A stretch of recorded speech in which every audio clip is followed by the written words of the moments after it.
ये कहानी Chris gardener की जिंदगी पर आधारित है, जिन्होंने अपनी जिंदगी में बहुत सी मुश्किलों का सामना करके कामयाबी हासिल की। ये कहानी आपको इंस्पायर करेगी और जिंदगी में खुशी की असली कीमत बताएगी।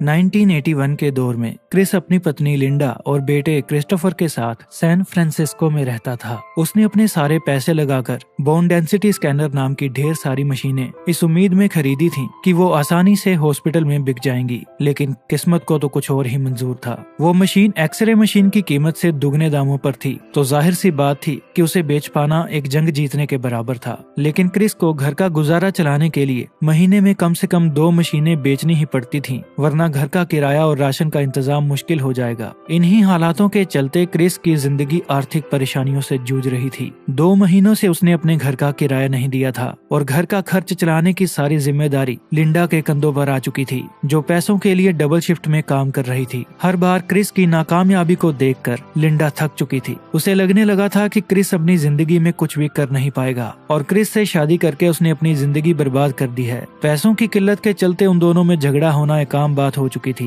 हर रोज की तरह क्रिस अपने बेटे क्रिस्टोफर को स्कूल छोड़कर स्कैनर बेचने के लिए निकल जाता है, पर कोई भी हॉस्पिटल उसे खरीदने के लिए तैयार नहीं होता। इसके बाद वो लिंडा से मिलता है, जो कहती है कि उन्हें टैक्स न भरने पर नोटिस आ चुका है। क्रिस वहाँ से बाहर जाता है तो पुलिस वाला नो पार्किंग में खड़ी उसकी कार को टो करके ले जाता है। रोज की तरह खाली हाथ वो अपने घर जाता है और खाना खाने के बाद वो रूबिक्स क्यूब सॉल्व करने लगता है, जो उस जमाने में नया नया ही आया था। लिंडा उसे टैक्स के पैसों के बारे में पूछती है तो क्रिस बहाना बनाने लगता है और उनमें झगड़ा शुरू हो जाता है। फिर क्रिस दूसरे कमरे में बैठकर रूबिक्स क्यूब सॉल्व करने लगता है, जो उसके लिए काफी आसान था। अगले दिन उसे एक आदमी अपनी महंगी गाड़ी चलाते नजर आता है। क्रिस उससे पूछता है कि वो क्या काम करता है, तो वो एक बड़ी बिल्डिंग की ओर इशारा करके कहता है कि वो इस बिल्डिंग में स्टॉक ब्रोकर का काम करता है। क्रिस उस बिल्डिंग से बाहर आते हुए सभी लोगों को देखता है, जो काफी खुश नजर आ रहे थे। क्रिस भी उन जैसी ही खुशी पाना चाहता था और उसे लगता है कि परेशानियों के मोहल्ले से बाहर निकलने का यही रास्ता है। वो स्टॉक ब्रोकर की नौकरी करने का फैसला लिंडा को सुनाता है, जो उसका मजाक उड़ाकर चली जाती है क्योंकि वो सिर्फ +2 पास था। अगले दिन वो उस कंपनी में नौकरी का एप्लीकेशन फॉर्म लेने जाता है। वो अपना स्कैनर एक स्ट्रीट आर्टिस्ट के पास छोड़कर अंदर चला जाता है। वहाँ एक आदमी उसे फॉर्म देकर एप्लीकेशन प्रोसेस के बारे में समझाने लगता है, लेकिन तभी वो स्ट्रीट आर्टिस्ट को अपना स्कैनर लेकर भागते हुए देखता है और पूरी बात सुने बिना ही उसके पीछे भागने लगता है, पर वो ट्रेन में बैठकर चली जाती है। अगले दिन वो खुद जाकर अपना जॉब एप्लीकेशन फॉर्म उस कंपनी के रिसोर्स हेड के डीन जे को देता है। जे काफी जल्दी में था, इसलिए उसकी ज्यादा बात सुन नहीं पाता। वहाँ से बाहर आने के बाद उसे वो स्ट्रीट आर्टिस्ट नजर आती है। क्रिस उनसे अपना स्कैनर वापस लेते हुए कहता है कि एक स्कैनर को खो देने का मतलब है कि 1 महीने का राशन खो दिया। उसने अपनी बीवी से आज कम से कम एक स्कैनर बेचने का वादा किया था, लेकिन उसके खाली हाथों की बजाय 2 स्कैनर्स वापस आते देखकर लिंडा निराश हो जाती है। क्रिस्टोफर को उसके जन्मदिन पर बास्केटबॉल देने के बाद वो लिंडा को वापस आए स्कैनर की कहानी बताने लगता है, लेकिन लिंडा उसकी कोई बात नहीं सुनती क्योंकि उसे अब क्रिस पर भरोसा नहीं रहा था। इसके बाद वो जे से मिलता है, जो टैक्सी में बैठकर जाने वाला था, तो क्रिस कहता है कि वो भी उसी ओर जा रहा है और वो टैक्सी में बैठ जाता है। क्रिस अपनी नौकरी के बारे में बात करना चाहता था, लेकिन जे रूबिक्स क्यूब सॉल्व करने में बिजी था। अपना टैलेंट दिखाकर जे को इम्प्रेस करने के लिए क्रिस वो रूबिक्स क्यूब सॉल्व कर देता है और जे इम्प्रेस हो जाता है, लेकिन जे का घर आ गया था और वो टैक्सी से उतरकर अपने घर चला जाता है। इसका मतलब जे का किराया भी क्रिस को देना पड़ेगा। फिर जब टैक्सी एक चौराहे पर खड़ी होती है तो क्रिस गाड़ी से निकलकर भाग जाता है और टैक्सी ड्राइवर उसका पीछा करने लगता है। उससे बचने के लिए क्रिस एक ट्रेन में चढ़ जाता है, लेकिन उसका स्कैनर दरवाजा बंद होने की वजह से बाहर ही रह जाता है। वो फोन करके लिंडा से माफी मांगता है क्योंकि वो क्रिस्टोफर को लेने उसके स्कूल नहीं जा सका था। क्रिस्टोफर को स्कूल से लाने के लिए लिंडा को अपनी एक शिफ्ट छोड़नी पड़ी थी और वो क्रिस से कहती है कि वो घर छोड़कर जा रही है। क्रिस भागकर अपने घर की ओर आता है, लेकिन लिंडा जा चुकी थी। उसी समय उसे जे का फोन आता है, जो उससे इम्प्रेस हो गया था और अपने सेक्रेटरी का नंबर लिखने के लिए कहता है, लेकिन क्रिस के पास कोई पेन नहीं होता, तो वो नंबर याद कर लेता है और साथ वाले स्टोर में जाकर लिख लेता है। अगली सुबह वो स्कूल के बाहर लिंडा से मिलता है और कहता है कि क्रिस्टोफर मेरे साथ ही रहेगा क्योंकि वो अपने बेटे से बहुत प्यार करता है और उसके बिना रह नहीं सकता। लिंडा उससे काफी नाराज थी। वो क्रिस्टोफर को उसके पास छोड़कर चली जाती है। शाम को वो क्रिस्टोफर को स्कूल से लेकर घर चला जाता है और मकान मालिक उसे मकान खाली करने के लिए कहता है क्योंकि उसने 2 महीनों से किराया नहीं दिया था। क्रिस उससे कुछ दिनों की मोहलत मांगता है जिसके बदले में वो घर को पेंट करेगा और मकान मालिक मान जाता है। अगले दिन जब वो दीवारों को पेंट कर रहा था तब दरवाजे पर पुलिस उसे गिरफ्तार करने के लिए आ जाती है क्योंकि उसने नो पार्किंग का चालान नहीं भरा था। वो पुलिस स्टेशन जाकर चालान भरता है लेकिन पुलिस वाला कहता है कि चालान सुबह 9:30 बजे वेरीफाई होगा और तब तक तुम्हें यहीं पर रहना पड़ेगा। क्रिस कहता है कि सुबह 10:15 बजे उसका इंटरव्यू है लेकिन पुलिस वाला उसकी कोई बात नहीं सुनता। वो लिंडा को फोन करके उसे क्रिस्टोफर का ध्यान रखने के लिए कहता है। अगली सुबह वो अपने इंटरव्यू के लिए भागता है। उसके पास इतना वक्त भी नहीं था कि वो ढंग के कपड़े पहन पाता। क्रिस उनसे कहता है कि वो बाहर बैठकर कोई कहानी बनाने की कोशिश कर रहा था कि वो इन कपड़ों में क्यों आया है, लेकिन वो कोई भी कहानी बना नहीं पाया। फिर वो उनसे कहता है कि चालान ना भरने की वजह से पुलिस ने उसे गिरफ्तार कर लिया था। उसकी ये बात सुनकर सब हंसने लगते हैं क्योंकि चालान भरना उनके लिए बहुत छोटी बात थी। फिर क्रिस उन्हें अपनी पढ़ाई के बारे में बताता है। वो कहता है कि वो अपनी क्लास में फर्स्ट आया था पर उसकी क्लास में सिर्फ 12 बच्चे ही थे क्योंकि वो छोटे शहर का स्कूल था और 12 बच्चों में फर्स्ट आना कोई बड़ी बात नहीं थी। तो कंपनी के हेड मिस्टर मार्टिन उससे ज्यादा इम्प्रेस नहीं होते। क्रिस उनसे कहता है कि मैं एक ऐसा आदमी हूँ, अगर मुझे जवाब नहीं पता तो मैं ये साफ कह दूंगा कि मुझे जवाब नहीं पता है, लेकिन किसी भी चीज का जवाब कैसे पता करना है वो मैं बड़ी अच्छी तरह से जानता हूँ।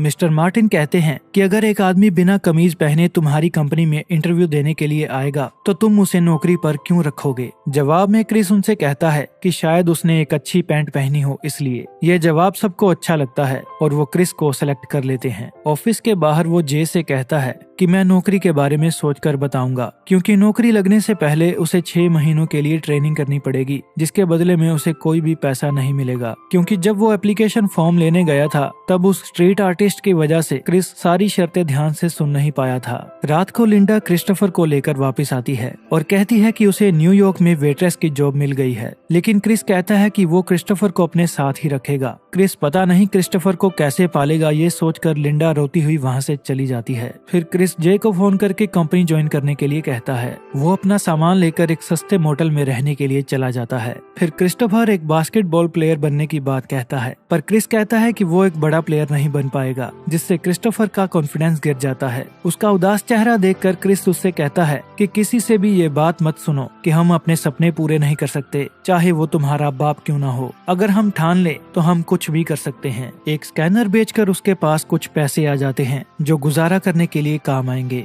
फिर क्रिस अपनी ट्रेनिंग पर चला जाता है। सभी कैंडिडेट्स में से सिर्फ एक कैंडिडेट की ही सिलेक्शन होगी। क्रिस के लिए वहाँ टिकना आसान नहीं होगा क्योंकि ना तो वो अच्छे स्कूल कॉलेज में पढ़ा था और ना ही उसे स्टॉक मार्केट की कोई जानकारी थी। ट्रेनिंग इंचार्ज बताता है कि पिछले साल एग्जाम में एक कैंडिडेट के 96% मार्क्स आने के बावजूद भी कंपनी हेड ने उसे सिलेक्ट नहीं किया था क्योंकि एग्जाम के अलावा और भी बहुत सारी चीजें देखी जाती हैं और वो सबको मेहनत करके 100% मार्क्स लाने के लिए कहता है। बाहर आकर उसे मिस्टर मार्टिन मिलते हैं लेकिन वो उनसे लंबी बातचीत नहीं कर पाता क्योंकि एक भिखारी उसका स्कैनर लेकर जा रहा था जो स्टेशन पर छूट गया था। क्रिस उसके पीछे भागता है पर उसकी कार के साथ टक्कर हो जाती है और उसका एक जूता भी खो जाता है। उसे जूते के बगैर ही ऑफिस जाना पड़ता है। क्रिस पर पहले ही बहुत प्रेशर था और उसका ट्रेनिंग इंचार्ज अपने पर्सनल कामों के लिए हमेशा क्रिस को इधर उधर भगाता रहता था, जिसकी वजह से उसके काफी जरूरी काम छूट जाते थे। उसे अपने सारे काम खत्म करने के बाद क्रिस्टोफर को स्कूल से लेकर काफी लंबा सफर करके घर जाना पड़ता था, इसलिए वो अपने फोन का रिसीवर नीचे नहीं रखता था और लगातार फोन करके वो अपने 8 मिनट बचा लेता था।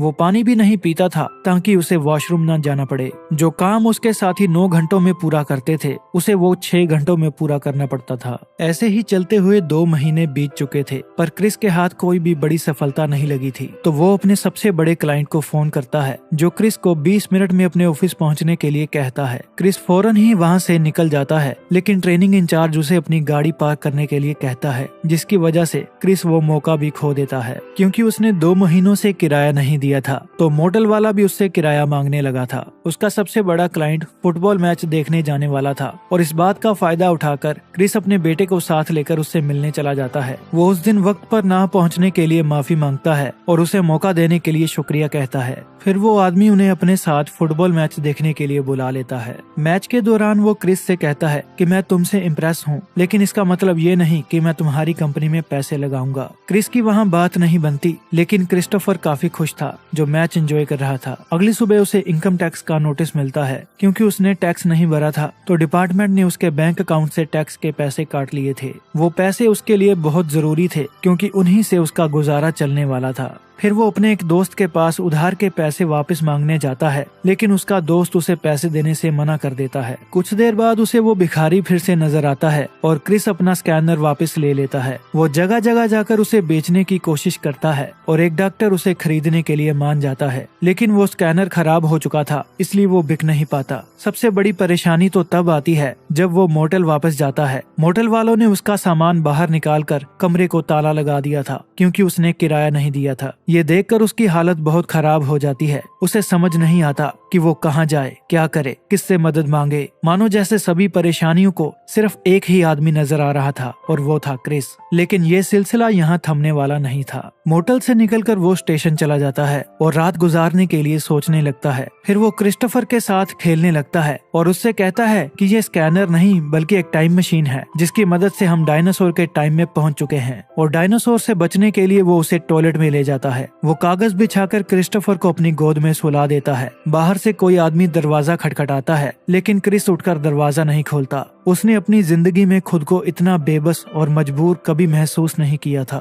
तो उसके सब्र का बांध टूट जाता है और वो रोने लगता है। अगले दिन वो रहने के लिए एक चर्च में जाता है जहाँ बहुत लंबी लंबी लाइंस होती हैं। चर्च में जगह कम थी तो जो वक्त पर आ जाता था उन्हें जगह मिल जाती थी और बाकी लोगों को वापस भेज दिया जाता था। वो स्कैनर को ठीक करने की कोशिश करता है, लेकिन उसका एक पार्ट खराब हो गया था और नया पार्ट खरीदने के लिए उसके पास पैसे नहीं थे। अब क्रिस की परेशानियां दुगनी हो चुकी थी। उसे वक्त से पहले अपना सारा काम खत्म करके अपने बेटे के साथ चर्च की लाइन में लगना पड़ता था ताकि उन्हें जगह मिल सके। ये स्ट्रगल उसकी जिंदगी का सबसे मुश्किल दौर था, जिसकी वजह से वो खाना पीना भी भूल चुका था। उस चर्च में क्रिस की तरह सैकड़ों लोग थे जो अपनी जिंदगी की परेशानियों से जूझ रहे थे। अगले दिन वो अपनी इंटर्नशिप का फाइनल एग्जाम देता है, लेकिन उसके चेहरे पर नौकरी मिलने का कॉन्फिडेंस नहीं होता। वहाँ से बाहर आकर उसे मिस्टर मार्टिन मिलते हैं जो अपनी टैक्सी का किराया देने के लिए क्रिस से $5 उधार मांगते हैं क्योंकि वो अपना पर्स भूल आए थे। क्रिस के पास बहुत कम पैसे बचे थे, पर फिर भी वो $5 दे देता है। आज रात उन्हें चर्च में जगह नहीं मिलती तो वो क्रिस्टोफर के साथ ट्रेन में ही सो जाता है। पैसे इकट्ठा करने के लिए वो अपना खून बेचता है और उन पैसों से स्कैनर का पार्ट खरीद कर उसकी रिपेयर करता है। फिर वो स्कैनर बेचकर कुछ पैसों का इंतजाम करता है ताकि आज रात वो होटल में जाकर आराम से सो सके और कुछ देर के लिए अपनी सारी परेशानियां भुला सके। अगली सुबह वो क्रिस्टोफर के साथ बीच पर जाता है और कुछ सुकून भरे पल जीता है। आज उसकी इंटर्नशिप का रिजल्ट आने वाला था और वो अपनी सिलेक्शन के बारे में ही सोच रहा था। मिस्टर मार्टिन उसकी नई कमीज की तारीफ करते हैं। क्रिस उनसे कहता है कि आज उसकी इंटर्नशिप का आखिरी दिन है, इसलिए वो आज नई कमीज पहनकर आया है।